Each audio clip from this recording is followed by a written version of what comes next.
Bonsoir à tous et heureux de vous retrouver sur ce plateau pour parler de vocation et de discernement. Mais de quoi s'agit-il? C'est peut-être la question que vous vous posez là tout de suite en nous regardant, et cela ne serait pas étonnant car ce qui est évident pour les prêtres, les religieuses, les évêques et j'espère un certain nombre de fidèles, ça ne l'est apparemment pas aujourd'hui pour de nombreux jeunes. Les 300 participants au pré-synode à Rome l'ont dit à l'Église il y a quelques semaines dans le cadre de la préparation du synode des évêques sur les jeunes, la foi et le discernement vocationnel. Pour eux, pour ces jeunes, le terme même de vocation n'est pas clair. Il est perçu exclusivement comme la perspective de vie religieuse et sacerdotale. Cela renvoie, disent-ils, à un concept parfois abstrait, trop éloigné de leurs préoccupations. Bref, dans notre société bruyante, dans ce vacarme extérieur qui correspond souvent à une dispersion et confusion intérieure, comme le dit le pape François, nous allons dans notre émission échanger sur le discernement de cette vocation qui concerne chacun. Comment accompagner les jeunes sur leur chemin de vie chrétienne? Nous sommes avec Monseigneur David Macaire. Merci beaucoup d'être là, Monseigneur. C'est une joie. De passage à Paris avant de retourner dans les Antilles, en visite ad limina tout récemment à Rome, oui. Auprès du pape et du tombeau de Saint-Pierre. En quoi cette question du discernement vocationnel, en quoi cette question est cruciale, vitale à la fois pour chacun, pour les chrétiens, pour l'Église? En fait, on ne parle que de ça. Hein. Avec le pape, on n'a parlé que de ça. Quand je l'ai vu dernièrement, ça fait chic de dire qu'on est avec le pape, donc c'est bien. Et puis avec les évêques aussi, notamment de la Caraïbe, mais aussi les évêques de France, parce que vous savez que je fais partie des deux conférences d'évêques.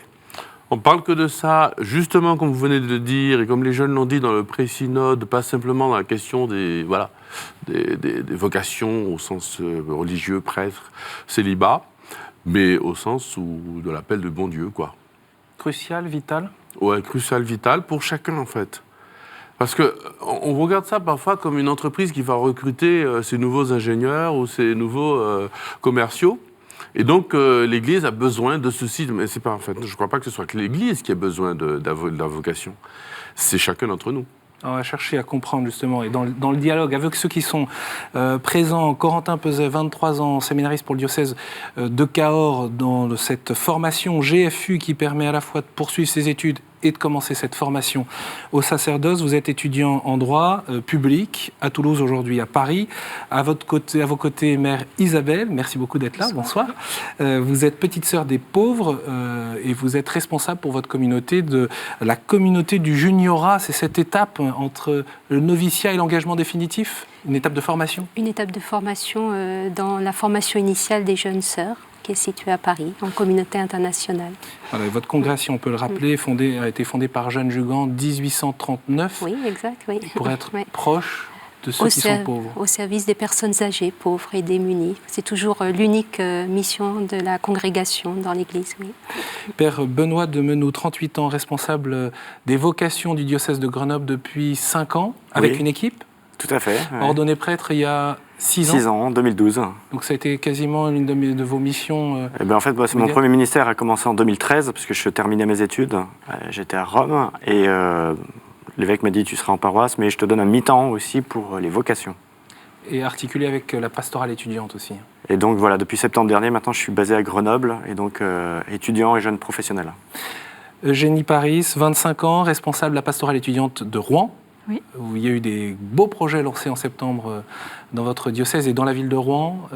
C'est ça, oui. Nous avons ouvert un foyer étudiant, le foyer Pier Giorgio Frassati, ainsi qu'un lieu d'aumônerie étudiante sur le campus, Spiritus, la maison catholique des étudiants, donc 2 chantiers qui ont été accompagnés et qui ont ouvert cette année. Et vous avez participé à ce pré-synode 300 jeunes du monde entier qui se sont retrouvés juste avant les rameaux, j'en parlais tout à l'heure dans l'introduction de cette émission. En fait, pourquoi? Pour dire ce qu'ils ont à dire à l'Église? Oui, c'est ça. En fait, on venait représenter chacun de nos pays. Il y avait aussi des représentants de mouvements, de communautés. Et on devait porter la parole des jeunes auprès du pape, mais surtout préparer le document de travail des évêques pour octobre prochain. Et puis Louis Verdier, 25 ans, routier chez les Guides et Scouts d'Europe. Vous êtes, après une école de commerce à Lille, vous travaillez dans un service achat d'une enseigne de grande distribution. Voilà, donc nos invités sont là pour dialoguer avec vous sur cette question de la vocation. Et évidemment, il y a aussi eu ces questions que vous nous avez envoyées via les réseaux sociaux et l'email sanslanguedebuis@kto.tv.com. Vous pouvez continuer à réagir. Évidemment, nous allons faire droit à ces questions tout au long de cette émission. Première question à vous qui êtes là, aux premières perches que je vous tends. Est-ce qu'on parle assez de vocation aujourd'hui dans l'Église? Est-ce qu'on en parle bien? Je ne sais pas si quelqu'un veut réagir. Oui, je pense qu'on en parle, mais sans doute que, comme le disait Monseigneur, on en parle peut-être un peu trop, ou alors on parle souvent des vocations spécifiques, et pas tellement de la vocation à la sainteté, ou même si le pape François, évidemment, nous en a parlé récemment. Donc oui, je pense qu'on en parle, mais parfois peut-être pas comme il faut, ou alors on en parle trop. Ouais, depuis le temps où je suis dans cette équipe vocation, il y a 4-5 ans, on n'en parlait pas beaucoup. Et puis avec les jeunes, on a commencé à aborder la question. Et puis assez librement, ils en parlaient, sans se livrer vraiment eux-mêmes. Mais déjà, ils en parlaient entre eux. Et puis, évidemment, depuis que le pape a annoncé ce synode prochain à Rome, c'est un peu partout dans tous les sujets de discussion, sans exagérer non plus. Mais moi, je pense que c'est une bonne chose. Et puis, c'est pour un temps.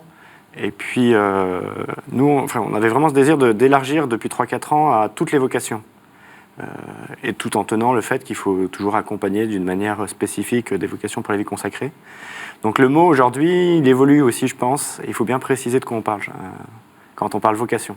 Il y a peut-être un retour de balancier. Parce qu'avant, on n'en parlait jamais, on pensait que la vocation, ça devait arriver un peu spontanément, comme les champignons, pouf, ça pousse.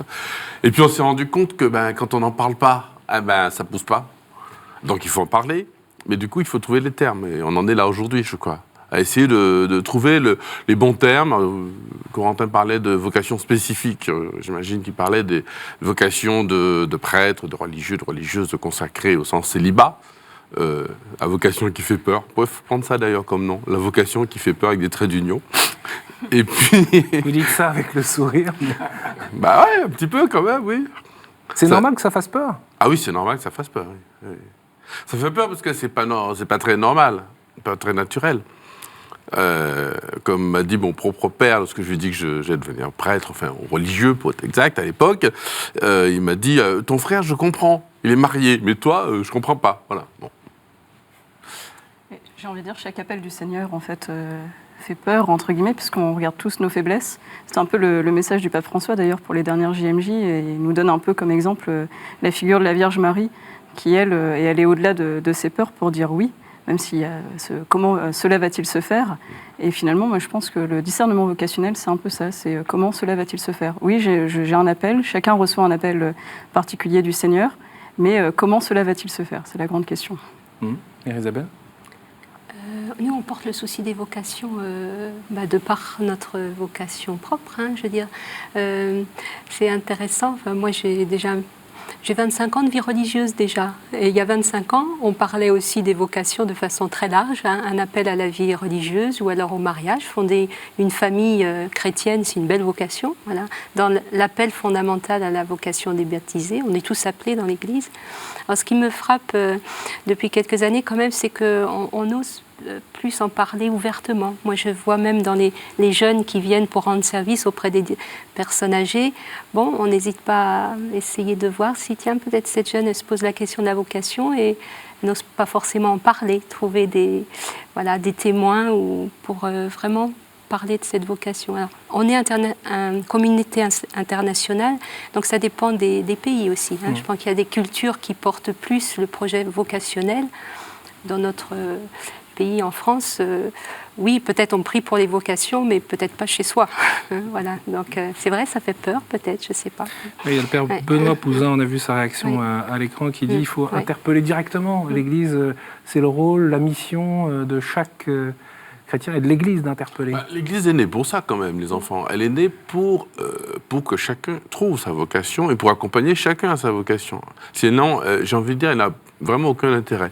Cela dit, la dernière exhortation apostolique du pape nous le rappelle, nous n'avons qu'une seule vocation, pour mettre tout le monde d'accord, c'est la sainteté. Voilà. On est tous appelés, au sens de le mot vocation, appelés, on connaît le terme, mais appelés à quoi? D'abord, à la sainteté, alors il y a une autre traduction qui est un peu plus personnelle, qui va faire peut-être plus plaisir à certains. On est appelé au bonheur. Voilà.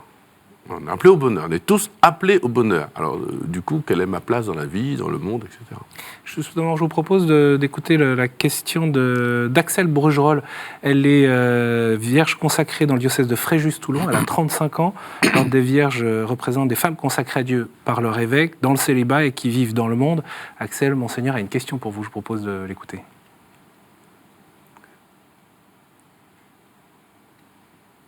Bonsoir Monseigneur. Alors, je vois chez les jeunes une difficulté à discerner entre l'appel universel à la sainteté, l'élan qu'ils ont d'être missionnaires et d'être donnés à Dieu, et un appel particulier au sacerdoce ou à la vie consacrée, dur à discerner. D'un autre côté, je vois aussi que le célibat n'est pas assez valorisé. Je me souviens de ma grand-mère qui me disait « Mais pourquoi est-ce qu'on t'oblige à ne pas se marier ?» Ou toutes ces personnes athées, mais même beaucoup de chrétiens qui veulent autoriser le mariage des prêtres. Voilà, on oublie que le célibat c'est beau, on est donné à Dieu, on est amoureux de Dieu, on aime Dieu sans partage. Mais aujourd'hui, ça fait peur, on a peur de ne pas tenir, d'être frustré, d'être malheureux. On n'y croit plus. Voilà, merci. Premier point, dur à discerner. La vocation. Oui, dur à discerner. C'est compliqué. Vous savez, c'est comme dans Facebook, il y a marié, célibataire, et puis c'est compliqué. En fait, c'est compliqué pour tout le monde. C'est-à-dire, il y a un moment donné où on ne sait pas trop. Mais c'est vrai aussi pour le métier qu'on doit choisir, ça fait partie de la vocation, c'est vrai pour sa place dans sa famille, c'est compliqué le monde, et c'est complexe, il y a des complexes, voilà. Il y a des choses différentes à mettre ensemble. C'est pour ça qu'on a besoin d'être accompagné, d'être aidé, de discerner. Ouais. C'est le deuxième mot d'ailleurs pour le futur synode, et puis le grand mot de la vocation, discerner, regarder de près et puis mettre les choses un petit peu en ordre, quoi. Mais comment est-ce que du coup, concrètement, comment est-ce que vous expliqueriez à un jeune qui a une vingtaine d'années, qui a envie de trouver sa vocation, comment est-ce que concrètement il peut trouver les moyens et par quoi est-ce qu'on commence pour réussir à trouver sa route? Il va au scout. Oui, mais c'est l'une des réponses. Dans un mouvement, dans une aumônerie, il va dans une communauté. Et je crois que le grand drame, ou le petit drame de beaucoup de jeunes, et finalement de tous les chrétiens, parce que pas que les jeunes, évidemment, on pense plus à la vocation que les jeunes, mais finalement, c'est à la place de chacun d'entre nous. Hein. Une catéchumène qui arriverait à 80 ans dans l'Église, il faut aussi qu'elle trouve sa vocation dans l'Église, mais dans le monde, dans la vie, l'appel que Dieu lui fait. Et en fait, c'est la communauté. C'est le fait d'avoir une communauté qui est autour de nous. Et là où le bas blesse, finalement, pour les vocations, c'est pas tellement qu'il y a des jeunes qui n'entendent pas ou des familles qui veulent pas, c'est qu'il y a parfois des communautés qui sont pas appelantes. Enfin, des communautés tout court, quoi. Je vois tous acquiescer. Enfin, plusieurs. Ouais, si tout le monde est d'accord. Il y a le côté de l'appel, effectivement, mais je vois aussi, je reviens sur la question des peurs. S'il y a des peurs, c'est aussi qu'il y a de l'enjeu. Justement, comment dépasser ces peurs, aller au-delà? Pour moi, il me semble que quelqu'un qui a du courage, hein, c'est pas quelqu'un qui n'a pas de peur, mais c'est quelqu'un qui arrive à les affronter, à les dépasser. Et dans la question des vocations, comment on peut aider à affronter cette peur de l'inconnu, cette peur de la durée, cette peur... Voilà, on a glissé tout de suite, et il y a peut-être des raisons sur la vocation spécifique, pour reprendre le terme de Corentin, du célibat. Mais un couple qui est appelé, comme ça arrive à certains couples chrétiens entre autres, à avoir beaucoup d'enfants. Parce qu'ils viennent, ils ne viennent pas tout seuls. Il faut quelque chose pour qu'ils arrivent. Mais enfin, voilà, ça aussi, ça demande un appel particulier. Ça demande une grâce et ça fait très peur. Déjà, très peur du regard des autres, etc. Puis, comment on va faire? Le nouvel enfant qui arrive, on n'a pas de place, on n'a pas l'argent, déjà, on a des difficultés pour ceux qui sont déjà là. Voilà, bon. Et donc, on y revient toujours, c'est le rôle, la fonction profonde de l'Église et des pasteurs, donc, et des communautés, d'entourer et d'aider. C'est-à-dire, finalement, on peut regarder toutes les structures de l'Église, toutes les missions, tous les ministères, les charismes, en fonction de cela. Aider les autres à trouver leur place au soleil. C'est le Martiniquais qui parle. Trouver leur vocation, qu'elle est profondément. Et le drame, c'est que du coup, si nous, on n'aide pas, ou si chacun ne réfléchit pas à la question, j'ai envie de dire, le monde, la pub ou la culture du monde trouve une vocation pour nous. Et c'est ce qui rend des gens malheureux. Moi, j'ai l'impression que dans les moyens concrets aussi, il y a peut-être l'accompagnement spirituel. Et moi, il y a une question que je me pose, c'est comment le valoriser? Parce que finalement, on a tous une vocation à découvrir et Et il y en a beaucoup qui passent à côté de l'accompagnement spirituel. Comment est-ce que l'Église pourrait davantage peut-être le promouvoir? Moi, j'ai eu l'expérience de le voir avec des étudiants à l'aumônerie. Même si je les incite à être accompagnés spirituellement, parfois, c'est pas facile de trouver déjà un accompagnateur. Et puis, tout le monde n'a pas spécialement le réflexe. Et finalement, même parfois désengagés, malheureusement, trouvent pas d'accompagnateur. Et ça me pose question. Moi, personnellement, c'était un lieu très important pour la recherche de ma vocation. Voilà. Comment est-ce que l'Église pourrait davantage aussi promouvoir ce moyen? C'est parfois mission impossible, même pour les prêtres, voire pour les évêques, de trouver pour soi-même un accompagnateur spirituel pour les jeunes. Moi, je suis entièrement d'accord avec toi, c'est essentiel. C'est le moyen du discernement, en tout cas de l'accompagnement de la vocation. Alors, je pense qu'on n'a pas assez de prêtres âgés, de bons pères, un peu bedonnants, avec une barbe, avec le menu de 3 jours, voilà, et puis qui accompagnent. C'est un peu provocateur, parce que quand on regarde la moyenne d'âge, par exemple, des prêtres en métropole, c'est assez âgé. Ils courent partout. Et puis, la génération de bons pères qui étaient, voilà, même âgés, ils courent encore partout. C'est-à-dire qu'on n'a pas... Voilà, des gens un peu posés, où nos monastères ne sont pas si remplis non plus, parce que c'est un peu la vocation. Mais, justement, il y a là un appel de l'esprit.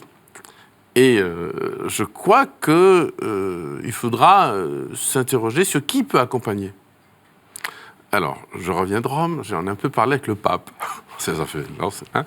Et je crois, enfin, on est assez d'accord, les pasteurs en général, mais le pape l'a soufflé quand même dans nos discussions, que la question de l'accompagnement spirituel, elle doit un petit peu, elle ne peut pas se limiter aujourd'hui aux prêtres. D'abord parce qu'ils n'ont pas tous le charisme pour se faire. Ils ne savent pas trop, ils n'ont pas forcément le temps. Il faut avoir un peu de recul, il faut avoir une vie théologale profonde, normalement les prêtres l'ont, mais il n'y a pas que.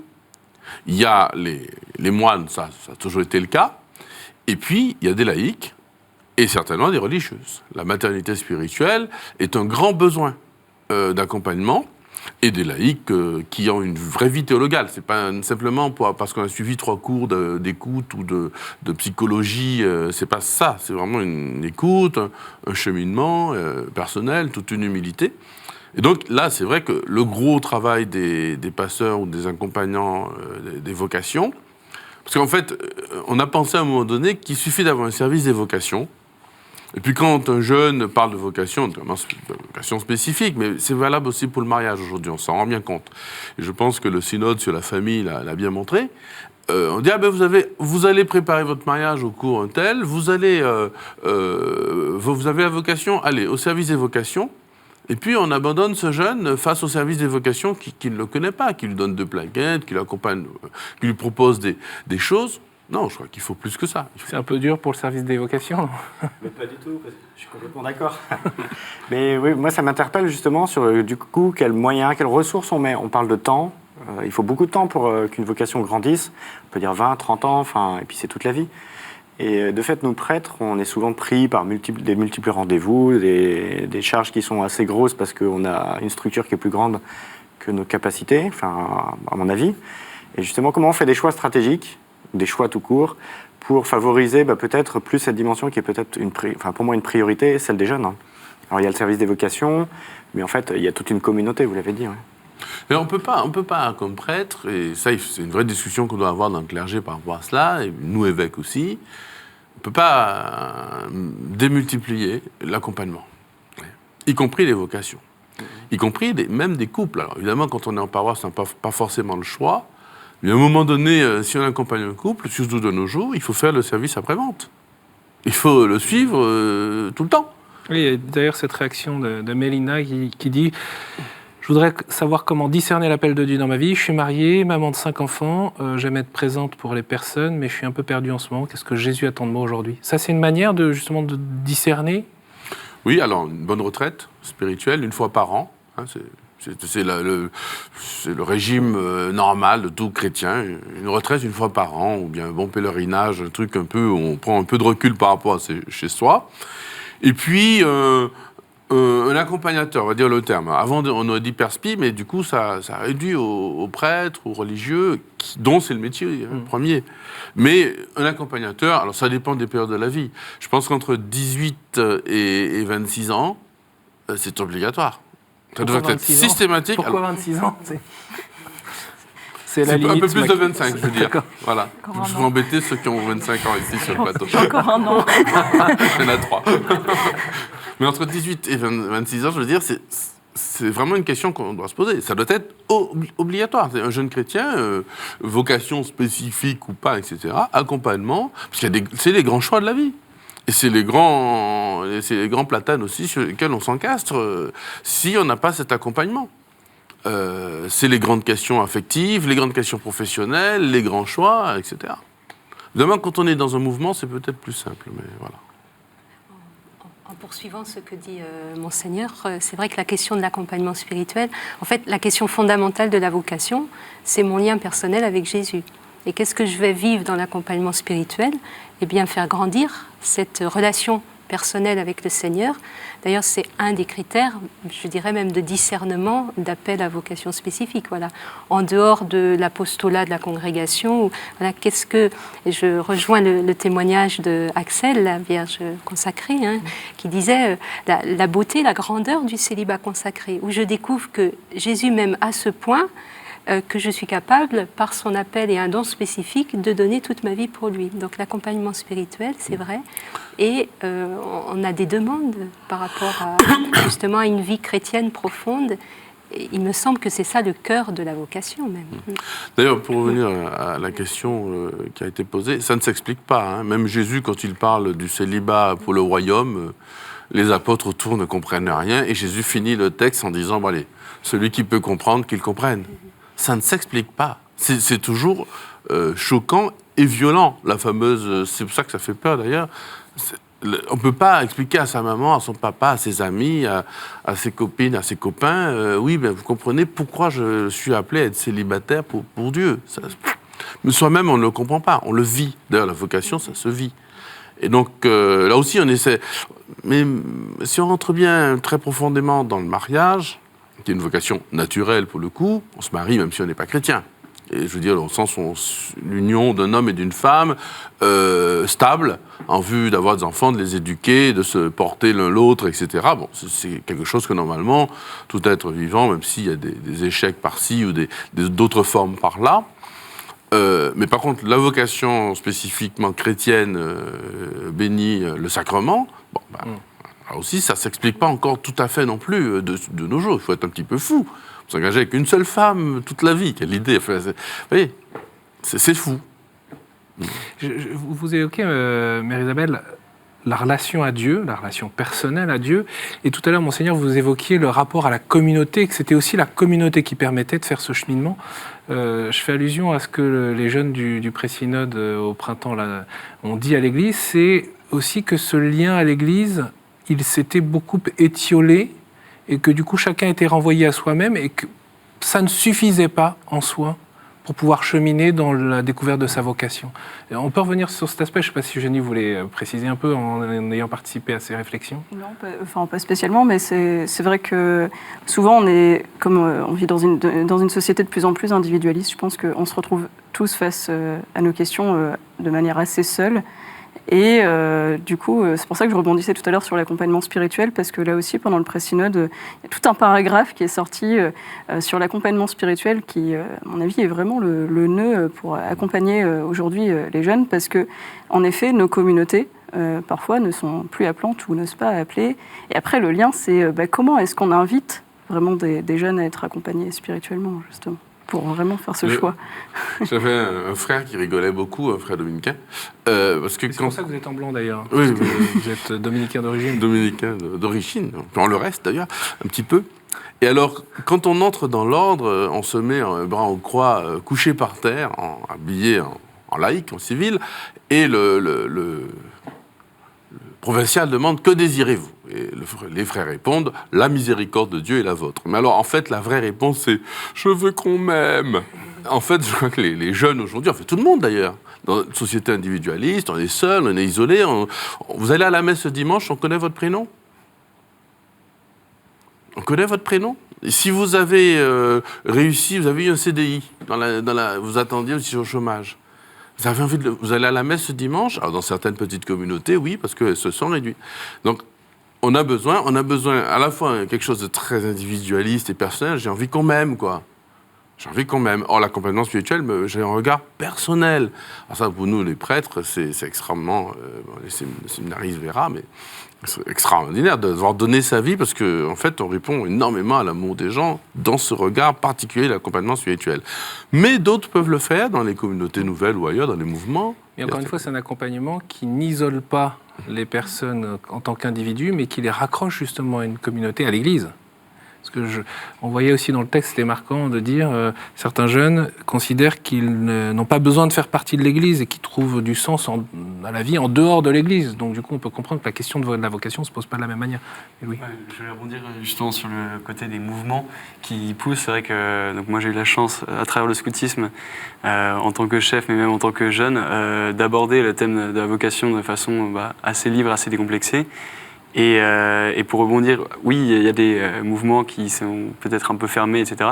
À l'inverse, il y a aussi des jeunes qui s'en sortent vraiment grâce à des activités comme le scoutisme, qui peuvent échanger avec d'autres jeunes de leur âge, qui se posent grosso modo les mêmes questions, qui ont à leur disposition des aumôniers qui, justement, les accompagnent. Et donc c'est vrai qu'il ne faut pas non plus voir le tableau tout noir. En fait, il y a quelqu'un qu'on a oublié, c'est quand même le bon Dieu aussi. Il y a parfois une grâce qui tombe sur un groupe, un mouvement, etc. Il se trouve que j'ai été routier au même endroit que ce garçon, et tous mes chefs sont devenus prêtres. Et donc moi, à 17 ans, 18 ans, quand je me suis posé la question, c'était évident, parce qu'on ne m'a pas dit « est-ce que tu veux ?» mais enfin, c'est évident qu'il fallait se poser la question. Maintenant, revenons à la dimension plus générale de la vocation, c'est vrai, l'accompagnement qui fait le pont, justement, entre l'individualisme, mon bon Dieu à moi, voilà, qu'est-ce que Dieu m'appelle, mais parfois c'est mon ressenti un petit peu aussi. Puis quelque chose d'objectif que représente, ou plutôt quelqu'un qui est Dieu aussi, que représente la communauté, et qui passe par cet accompagnement, qui passe par mon groupe, mon aumônerie, ou telle expérience d'une communauté, qui me dit ce que Dieu veut pour moi. Mais en fait, en même temps, ça répond à mon cœur. Il y a quelque chose qui fait boum boum, une sorte de guili-guili au bout du cœur, mais qui vient de l'extérieur, qui ne vient pas de simplement mon introspection à un moment donné. Je fais une expérience qui me déstabilise, en même temps, c'est ça. Et puis qui ne peut, en fait, que surprendre les autres. Est-ce qu'il y a un moment où on a vraiment une certitude du chemin qu'on prend ? Parce que vous, il y a un moment où vous vous êtes dit, cette vocation, c'est la mienne, c'est bon, je sais où je vais. Oui, alors je vais répondre de deux façons. D'abord, à titre personnel, oui, à un moment donné, on est surpris, soi-même, on est surpris, on est étonné, surpris par quelque chose qui vient d'ailleurs, qui vient des autres aussi, du regard des autres, mais pas que, évidemment. La petite dame qui sort de la messe, t'as pas envie d'être prêtre. Bon, oui, non, mais parfois, boum, ça tombe dans notre jardin. Bon. Mais je vais y répondre aussi en tant que mes ministères préférés, jadis dans ma vraie vie, c'est d'accompagner des couples et des fiancés. Et ils font aussi cette expérience, une certaine surprise de dire, mais en fait, ce garçon, cette fille, je suis prêt à donner toute ma vie, quoi. Donc là, il y a là aussi la même surprise. C'est pas pour vous dire, elles sont différentes les deux vocations, puis en même temps, il y a des points communs.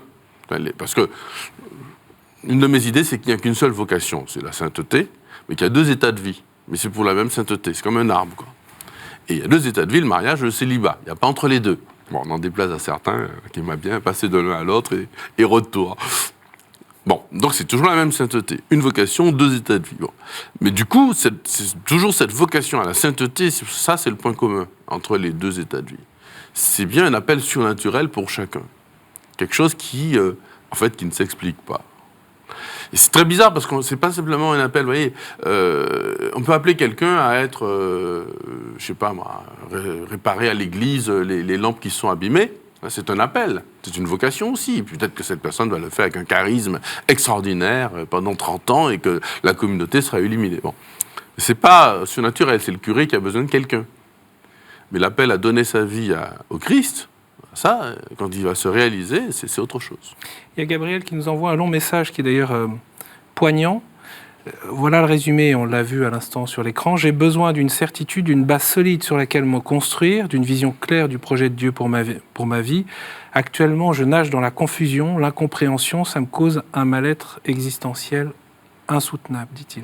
Alors, c'est la suite de la question de Louis.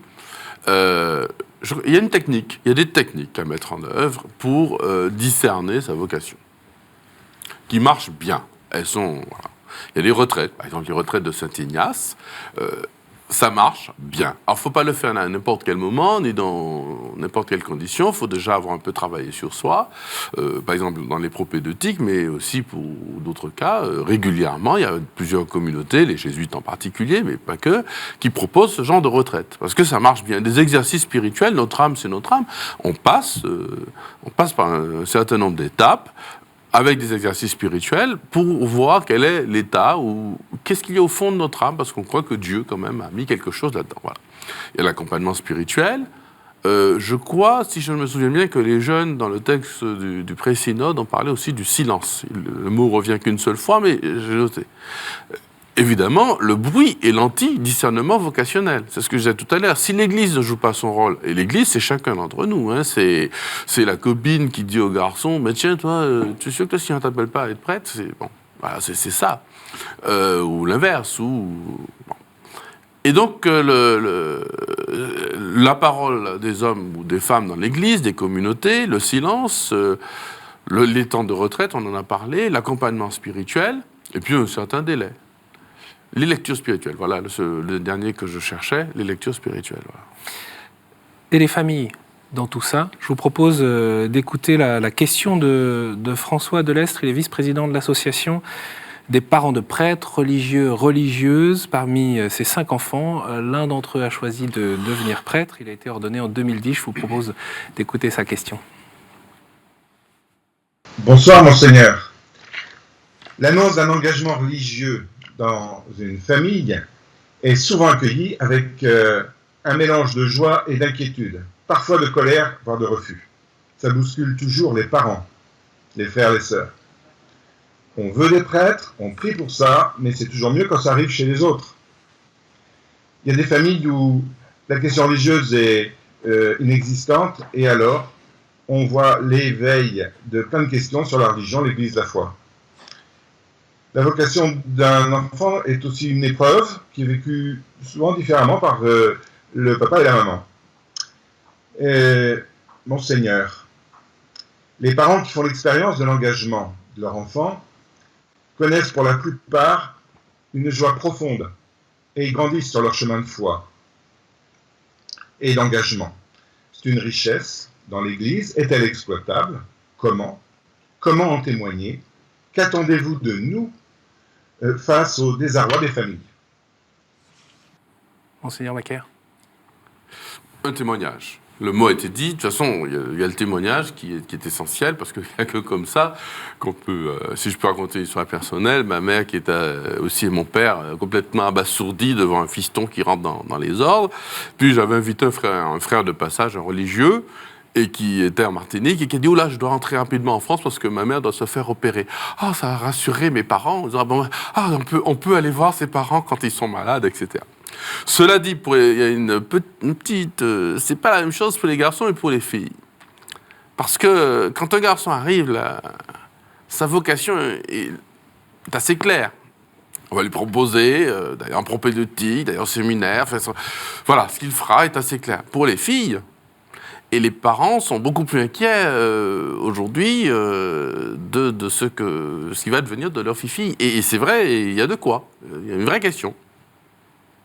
Parce que finalement, déjà, en tant que femme, quand on se pose la question d'une vocation consacrée, il faut déjà faire le choix d'une communauté. Il existe très peu de parcours de style propédeutique pour les jeunes femmes. Je sais que ça existe, hein, mais c'est très rare. Et puis finalement, c'est une année. Et puis au bout, on ne sait pas trop quel est le lien, par exemple, au diocèse, dans les communautés aujourd'hui. Il y a un grand vieillissement de communautés apostoliques. Ça peut inquiéter, je pense, beaucoup de parents, là aussi, quand une jeune femme va rentrer dans une communauté qui est très vieillissante. différentes. Sinon, il y a le choix des communautés nouvelles ou le choix des communautés de cloîtrés qui sont aussi encore un choix spécifique. Mais est-ce que justement il n'y aurait pas quelque chose à imaginer pour aider les jeunes femmes à discerner leur vocation et peut-être par la même occasion rassurer les parents pour répondre un peu à la question. Mais est-ce que l'Église ne pourrait pas creuser un peu? C'est revenu 4 fois quand même dans le document qui a été rédigé par les jeunes, à la fois le manque de visage féminin pour la vie apostolique féminine et aussi le manque de moyens de discernement pour les jeunes femmes. Qu'est-ce que vous en pensez? Je sais pas, peut-être que la sœur voudrait rajouter.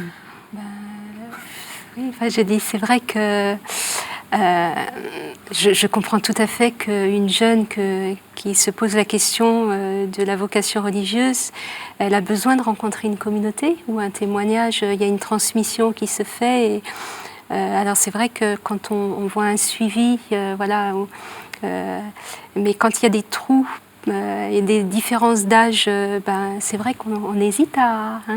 ça c'est vrai, c'est une réalité. C'est la réalité de certaines communautés apostoliques en France, tout à fait, oui, où il n'y a pas de... voilà. Alors, je veux dire, nous... Il y a la grâce du Seigneur qui fait que, il y a des jeunes qui rentrent dans la congrégation. On est aussi international depuis l'origine. Je tiens à le préciser, ça fait partie presque du charisme fondateur.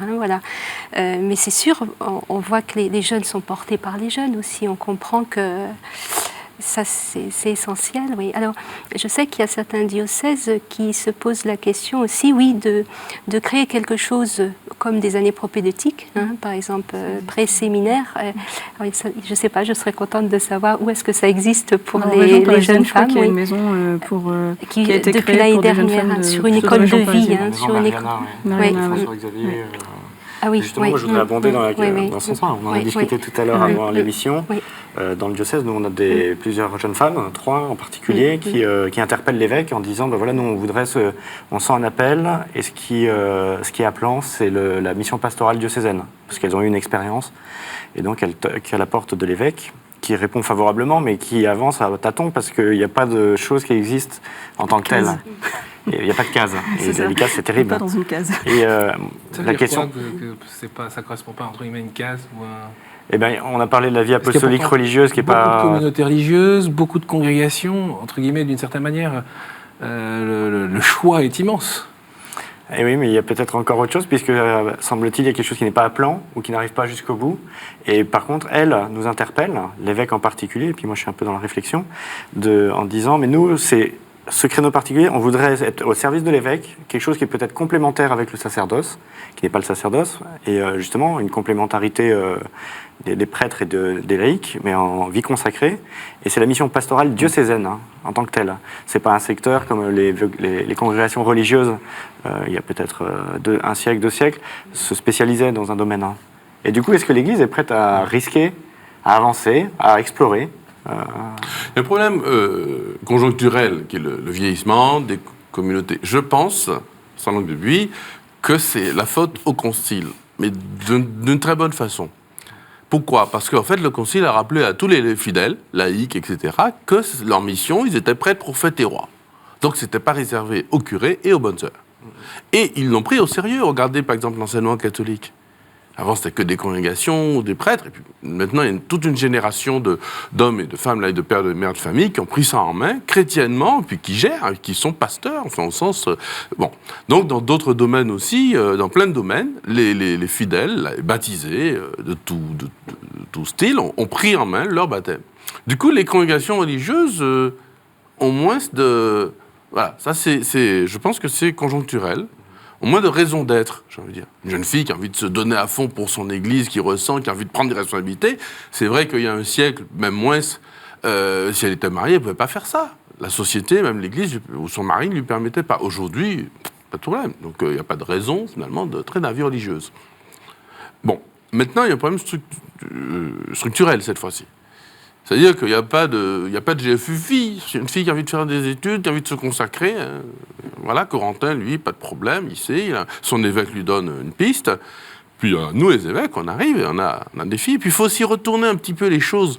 La vocation, elle n'est pas seulement du point de vue de l'Église qui a besoin, du point de vue de cette fille-là ou ce garçon-là qui demande à l'Église, au nom de Dieu, tu es là pour ça, Église de Dieu, à Église c'est l'évêque, les prêtres, mais tout le monde, tu dois m'aider à répondre à l'appel que j'ai dans le cœur. Alors, répondre, ça veut dire aussi discerner cet appel, l'affiner, etc. Bon.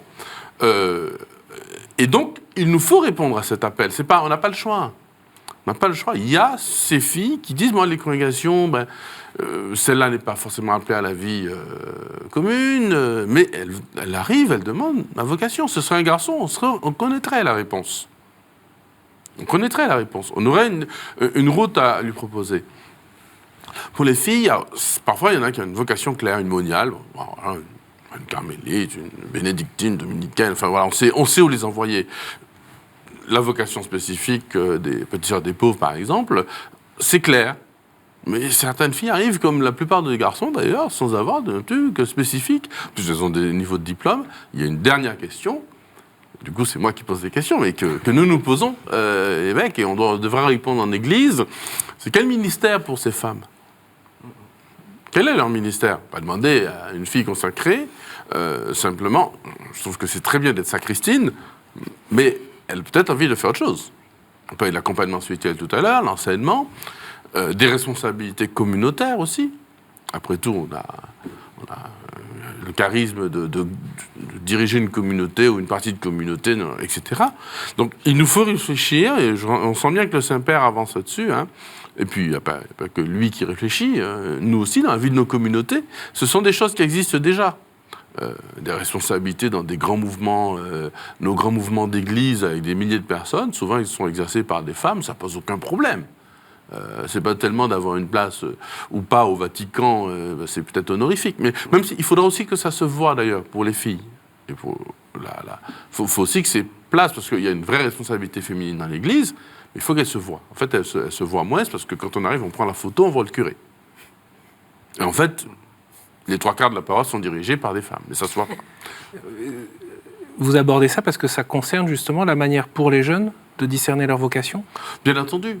Parce que, effectivement, l'idée diocésaine qu'on signalait à l'instant, c'est que le prêtre, que l'évêque puisse accueillir une vocation personnellement. S'il y a une vocation très spécifique dans telle ou telle communauté, c'est clair. On envoie cette jeune fille voir ou tel charisme. Voilà. Les malades, l'éducation, voilà. Bon, c'est clair. Mais et il y en a de plus en plus, les jeunes femmes arrivent, on a eu une vierge consacrée qui est intervenue, je crois que c'est l'une des pistes, puisque c'est la première consécration en Antiquité, c'était les vierges et les veuves. Donc, qui se consacraient au service de l'Église. Donc, il faut peut-être retrouver cette piste, et que nous, évêques, et les communautés, s'habituent à donner de vraies responsabilités, selon les charismes qu'elles ont, à ces femmes. Question de Jacques, Monseigneur. Un responsable du centre des vocations m'a dit « La vocation au diaconat, ça n'existe pas. Moi qui suis diacre permanent, j'en suis profondément choqué. Qu'en pensez-vous » Dans un certain sens, Quoi, c'est une question difficile ? Non, parce qu'il faut bien... Il y a une erreur sur le ministère diaconal. On en a fait des demi-prêtres ou des super laïcs. Comme si le fait d'être diacre permanent était le nec plus ultra du laïc engagé dans l'Église, le bâton de maréchal, de celui qui a bien donné. Je connais plein de laïcs qui ne sont pas diacres et qui sont totalement investis dans leur Église. C'est une vocation, c'est un ministère spécifique dans l'Église, c'est un ministère ordonné. Je ne crois pas qu'on se réveille un jour à 12 ans ou à 15 ans en disant « Tiens, j'ai envie d'être diacre permanent ». Quand quelqu'un dit ça, c'est qu'en fait qu'il a envie d'être prêtre mais il n'ose pas le célibat. En général, c'est ça. Donc c'est dans ce sens-là que ce responsable des vocations a dû répondre à cet homme. Par contre, il y a bien un ministère spécifique qui correspond à une vocation profonde, intime. Le diaconat, si on regarde sa source, c'est le service. Le service humble et efficace, discret, dans les rouages, dans l'arrière-décor de l'Église, dans le service des pauvres. Ça, par contre, on sent, il y a des hommes, c'est autre chose que j'ai envie de dire, que l'image que beaucoup de laïcs ou dans des communautés on en a, du sort de demi-prêtre qui ne peut pas faire de messe parce qu'il est marié. On le voit à l'hôtel parfois. Voilà, avec prêtre son étoile de travers. travers. Voilà. Et donc, on dit, le diacre, c'est ça, en fait. C'est le super laïc ou le demi-prêtre. Non, il n'y a pas de vocation à ça. Par contre, il y a une vocation, une très belle vocation diaconale. Je peux l'observer, moi, en tant qu'évêque en Martinique, de ces hommes qui, de façon on ne peut plus discrète, comme les 7 premiers diacres, sont là pour le service des tables, c'est-à-dire des choses... voilà, il faut un président de telle association pour des enfants, etc. Et on sent que c'est une vraie... Alors là, pour le coup, c'est une vraie vocation au service discret. Il est aussi normal que cela se manifeste au cours de l'Eucharistie par un signe. Donc d'où le diaconat tel qu'on le voit de façon. Mais il faut se méfier de la photo, je crois. Et moi j'ai une question justement et qui est élargie peut-être par rapport à toutes les vocations. Est-ce qu'on n'a pas une difficulté? Vous avez parlé de Vatican II, on a mis en avant la vocation des laïcs, leur place dans l'Église, mais du coup une certaine confusion. On ne sait plus quelle est la spécificité de chacun, ou moins bien, et du coup c'est peut-être moins un plan. Parce que les prêtres font beaucoup de choses, mais est-ce qu'ils font leur mission de prêtre? Est-ce que dans les écoles, par exemple, il y avait des congrégations religieuses et ils étaient totalement consacrés à ça, ces personnes-là, à la vie de l'école? Et aujourd'hui, les laïcs ont une place aussi, tout à fait, mais qui n'est pas la même, en fait, puisque eux aussi ont leur famille, etc. Et du coup, on ne sait plus très bien. Il y a le diacre, on en fait des demi-prêtres, vous dites. Et en fait, il y a, je dirais pas une confusion, enfin, peut-être un peu de confusion, mais aussi une difficulté, en fait, à dire l'identité de chacun et un paysage qui se redessine peut-être aussi un petit peu dans les places qu'on peut avoir, si on peut parler de places, pour se donner dans l'Église et dans le monde. En fait, on se fait avoir par la photo à la messe. Et c'est un peu normal. Un journaliste, j'aime beaucoup les journalistes, mais qui arrive avec son appareil photo à la messe, il fera la photo du curé, de l'évêque, du curé, avec une sorte de pyramide, le diacre, les enfants de chœur, les religieuses, et les PLDB, les pauvres laïcs de base. Vous voyez, et en fait, si un ange, qui est aussi un journaliste, c'est quelqu'un qui annonce l'ange, rentre dans l'église, il fera exactement l'inverse. D'ailleurs, il rentrera par le chœur, et lui, il verra au contraire, non pas une foule d'anonymes, mais tous ces visages tournés vers l'autel, et finalement, des serviteurs. Et on se trompe, en fait, on a retourné nous-mêmes, les chrétiens, donc du coup, on imagine que le ministère, en fait, c'est pas une question de place, mais de ministère, de fonction. Le ministère des fidèles, le laïc qui est au sommet, selon Vatican II, ce serait celui qui aide le prêtre à l'autel. Mais non, c'est la mère de famille qui a 6 enfants, qui arrive en retard à la messe, mais qui doit éduquer ses enfants, etc., qui doit partir en avance parce que son pot-au-feu est pas encore fini, et parce qu'elle reçoit sa belle-mère, et elle est dans son ministère saint, elle est dans sa vocation à la sainteté, même si elle n'a pas forcément le temps de s'engager pour le service de l'autel et de la messe. Donc on a un peu trop, il nous faut maintenant élargir et voir la question des ministères, c'est-à-dire des fonctions dans l'Église, des services, pour être exact, dans l'Église. Mais là on revient sur le diaconat, qui est un très bel exemple pour le coup. Oui, il faut répondre à ce diacre qui a une vraie vocation au diaconat, parce qu'il y a un ministère spécifique, qui n'est pas celui du prêtre. Les prêtres aussi. L'autre jour, j'ai un prêtre qui est tombé parce qu'il est allé réparer une lampe, c'est pour ça que je donne l'exemple tout à l'heure, tombé de son échelle dans l'Église. C'est très bien. Son ministère premier, bon, c'est normal, les prêtres, ils font tout, ils aiment ça, il y a un côté Don Camillo, parfait. Mais en même temps, son ministère, c'est la sanctification. C'est la sanctification. Alors, s'il fait tout, et que être laïque, c'est aider le prêtre, non, être laïque, c'est accomplir sa vocation, sa mission dans l'Église. Donc il y a une vraie réflexion à avoir là-dessus, dans toutes nos communautés de disciples missionnaires, comme dirait le pape François. Donc aider au discernement vocationnel, pour les jeunes, c'est aussi pour chaque état de vie, de clarifier sa manière de vivre sa vocation. Il faudrait déjà que dans nos églises, dans nos communautés, église ça veut dire communauté, dans nos communautés paroissiales, on a cette vision, non pas d'un prêtre homme-orchestre avec des gens qui rajoutent de la timbale à côté, ding, ding, ding, mais d'un vrai orchestre qui joue en symphonie avec le prêtre qui est un peu chef d'orchestre et qui a sa partition à jouer. Parce que du coup, le jeune, il se dit, il comprend sa place. Il dit, moi, je veux jouer de la grosse caisse derrière parce que voilà, c'est sa vocation de faire boum. Bon, parce qu'il voit quelqu'un le faire. Est-ce que c'est clair pour vous, par exemple, les différents ministères qu'il y a dans une paroisse, voilà, ou dans une communauté chrétienne? Et si on ne voit que les ministères liturgiques, du coup, voilà. Dire aux jeunes, oui, mais attends, tu as une fonction particulière, discerner ses charismes, on n'a pas parlé de la question des charismes, il y a l'Esprit Saint qui parle. Justement, vous parliez de l'homme, du prêtre qui pourrait être perçu comme un homme orchestre. Je ne sais pas si vous avez lu le livre du frère Olivetto Gérardin, qui est bénédictin de l'abbaye de Maëlys, qui est un jeune moine, qui a écrit donc Confession d'un jeune moine, publié chez Bayard. Et il a voulu décrire son expérience monastique, des aspects extérieurs, l'abbaye, puis progressivement la communauté et sa relation à Dieu, précisément parce qu'il considérait que le mot moine évoquait trop souvent des fantasmes assez étrangers, alors que les moines, dit-il, sont des hommes normaux, des hommes du XXIe siècle. Je vous propose d'écouter la question qu'il vous pose. Bonsoir, Monseigneur. J'ai décidé de publier ce livre, Confession d'un jeune moine, car je crois profondément que la vie monastique est le signe d'une vie spirituelle qui est enracinée dans notre humanité concrète. Et c'est pourquoi, en présent notre forme de vie avec des mots simples, j'invite le lecteur au dialogue sur la vie simplement humaine. Il me semble que notre discours sur la vie religieuse, sur la vocation, est souvent un peu éthéré, abstrait, hors sol, plus que réellement spirituel. Ne pensez-vous pas qu'il serait bon de l'enraciner un peu plus dans l'épaisseur de notre humanité et qu'il n'en serait que plus spirituel? Monseigneur. En même temps, il y a un côté mytho de la vie religieuse, quoi. Qu'est-ce que vous voulez dire par là? Vous entrez chez les moines, c'est mystérieux. Vous arrivez, un groupe de scouts qui débarque, ou une aumônerie, et puis on est là, et puis on se dit, oh là là, ils portent l'habit, ils arrivent, ils ont le nez... C'est important pour vous? Oui, je crois que c'est important. C'est important. C'est important parce que le mystère, il y a quelque chose de mystérieux. En réalité, les moines, ils ont une vie très concrète. C'est très simple. Hein. C'est la simplicité. La vie religieuse, c'est hyper simple. Quand ça marche bien, c'est très familial.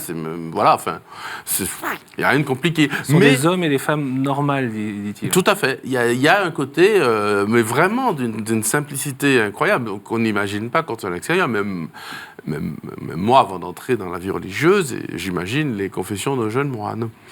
Mais il y a quand même l'aspect mythique, quoi. Tu te dis, mais c'est extraordinaire. On a l'impression qu'il y a des chants un peu bizarres, même si à Maëlys, ils chantent en français, mais ils chantent très bien, alors du coup, ça résonne. Ça fait partie de la vie religieuse aussi, parce que, en réalité, la vie consacrée, le célibat, quel qu'il soit, a quelque chose de mystérieux, à commencer pour celui qui le vit, même s'il le vit dans une réalité humaine tout à fait comme celle des autres, où il se sent... On n'est pas très loin du terme de cette émission. On ne vous a pas trop entendu, Corentin, un peu au début, puis après vous avez vu écouter. Vous avez une question, une réaction Oui, c'est très beau. Je trouve qu'on a beaucoup parlé des jeunes, mais en fait on a un peu défini ce qu'on entendait par vocation, mais moins par ce qu'on entendait par jeune. Vous avez vraiment évoqué le cas d'une dame de 80 ans qui se ferait baptiser et quelle est sa vocation finalement, même si elle a 80 ans. Mais en fait, là, on a beaucoup parlé de jeunes, peut-être pour des étudiants finalement.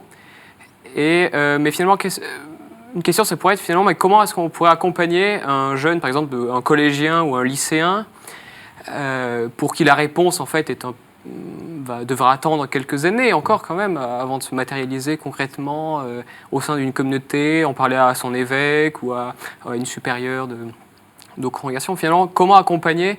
C'est ça qui est très beau. Finalement, on accompagne un étudiant de telle façon, les retraites, etc. Mais il y a aussi moyen, on en a parlé avec les mouvements scouts, d'accompagner évidemment des jeunes de 15 ans, des adolescents. Mais à votre avis, voilà, comment peut-on accompagner des plus jeunes, même parfois des très jeunes, à la vocation sans que celle-ci s'éteigne Je crois que c'est une question gravissime et il faut reconnaître que dans l'Église, on l'a complètement lâché. Okay. Or, le monde n'attend pas. Internet n'attend pas, la pornographie n'attend pas, pour tous les jeunes, garçons, filles, plutôt les garçons, mais quand même, la violence, le détournement, mais aussi les faux rêves, qui a une vocation au célibat ou pas. Et de notre côté, nous, on a un peu lâché les structures. Alors, pour un jeune de cet âge-là, c'est clair que, sauf s'il est très déterminé, je pense qu'il faut qu'il y ait un accompagnement, là aussi, on revient à la question d'Eugénie, très spécifique. Encore, en même temps qu'il laisse libre, un peu de discrétion aussi, que tout le monde ne le prenne pas pour un petit prêtre ou une petite religieuse, etc. Ça peut être aussi le cas peut-être un petit peu plus tard que 12 ans, mais des jeunes qui peuvent tomber amoureux. Je lis aussi cette vocation-là en disant mais nous sommes chrétiens, mais comment on le vit, etc. La question de l'accompagnement. Donc des groupes, activités, le témoignage d'adultes, c'est un peu la même chose mais adapté. Les patronages. Quelque chose de très régulier, de très simple, de très humain. Alors, pour le coup, je reviens à la question de notre jeune moine. Il ne faut certainement pas commencer à spiritualiser, être dans le concret, le service des pauvres. N'est-ce pas, ma sœur ? Le service des pauvres pour des jeunes de cet âge-là, mais c'est là l'expérience de Jésus. Parce qu'en fait, l'idée pour tout le monde, c'est quand même de faire l'expérience de Jésus dans sa vie. Qu'est-ce que Jésus veut de moi ? Qu'est-ce que Dieu veut de moi ? Où est-ce que je vais être heureux ? C'est la même question d'ailleurs, avec la foi. Si je serai heureux, si je fais ce que Dieu veut. Et ce que Dieu veut, ce ne sera peut-être pas ce dont j'ai envie a priori, mais c'est ce qui va faire du bien autour de moi. Et ça va me rendre heureux. Un de mes pères maîtres me disait, parlant du célibat, c'est pas pour toi le célibat, c'est pour les autres. Bon. Donc même chose pour tout le reste finalement. Donc ce jeune, de faire cette expérience personnelle de Jésus et y veiller dans la prière, le silence, les activités. Et l'Église a, il faut le dire, a un peu abandonné ses structures. Ça nous fait peur. Hein. Le mot de la fin, Monseigneur. Qu'est-ce que vous attendez de ce synode des évêques sur les jeunes, la foi et ce fameux discernement vocationnel ? Alors je crois que la question des femmes, qui est importante. Si les jeunes l'ont souligné, c'est que c'est une vraie question aussi pour nous, les évêques. On a ces jeunes femmes qui viennent frapper à notre porte en disant donnez-nous une réponse. Je crois que c'est un signe des temps. Cette réponse, elle est peut-être déjà dans l'Église. Elle est certainement déjà dans l'Église. Il ne faut pas inventer quelque chose de nouveau forcément. Et puis, ce que j'attends, alors, je vais le dire avec les mots du pape François, parce qu'il le dit mieux que moi, et tant mieux, c'est qu'il y ait des communautés de disciples missionnaires. C'est-à-dire que être chrétien, c'est être en église, c'est être dans une communauté, c'est-à-dire des gens qui s'aiment. Comment voulez-vous qu'il y ait des gens qui ont envie d'être prêtres si autour d'eux, ils ont que des gens qui se disputent, qui s'entendent pas? L'église, elle est là pour être signe d'amour et donc de contradiction face à ce monde de façon radicale. Là où il y a l'isolement, nous, on prend de la communion. C'est quand même... Voilà. Je crois que j'attends cela et que les jeunes, qu'on ait des structures d'église qui soient vraiment adaptées non seulement aux jeunes, mais qui soient prises en main par les jeunes. Tout simplement. Mais bien sûr. Qui ont leur place. Voilà. Pas pour faire du jeunisme non plus, évidemment, pour chasser les plus âgés. Bon, parce que dans quelques temps, moi, je sais pas où je serai. Mais qui soient... qui ont leur place pleine et entière et qu'on puisse les comprendre, évidemment. Ils le réclament. Merci beaucoup, Monseigneur Macaire, de nous avoir accompagnés tout au long de cette émission. Merci à vous pour ce dialogue et à tous ceux qui ont participé à cette émission. Merci à ceux qui l'ont préparé, à Claire Bressac, chef d'édition, et toute l'équipe mobilisée à KTO. Bien sûr, vous pouvez envoyer vos questions à la suite de cette émission pour poursuivre le dialogue à sanslanguedebuis@ktotv.com. Bien, nous y répondrons et puis on transmettra aussi, si vous le souhaitez, des messages à Monseigneur Macaire. Je vous propose de finir par la prière du pape François en vue de ce fameux synode des évêques qui sera en octobre 2018. Monseigneur, je vous propose d'ouvrir la prière. Au nom du Père, du Fils et du Saint-Esprit. Amen. Amen. Seigneur Jésus, ton Église qui chemine vers le synode tourne son regard vers tous les jeunes du monde. Nous te prions pour qu'avec courage, ils prennent en main leur vie, qu'ils aspirent aux choses les plus belles et les plus profondes, et qu'ils conservent toujours un cœur libre. Aide-les à répondre, accompagnés par des guides sages et généreux, à l'appel que tu adresses à chacun d'entre eux, pour qu'ils réalisent leurs projets de vie et parviennent au bonheur. Tiens leur cœur ouvert aux grands rêves et rends-les attentifs au bien des frères. Comme le disciple aimé, qu'ils soient eux aussi au pied de la croix, pour accueillir ta mère, la recevant de toi en don. Qu'ils soient les témoins de ta résurrection et qu'ils sachent te reconnaître vivant à leur côté, annonçant avec joie que tu es le Seigneur. Amen.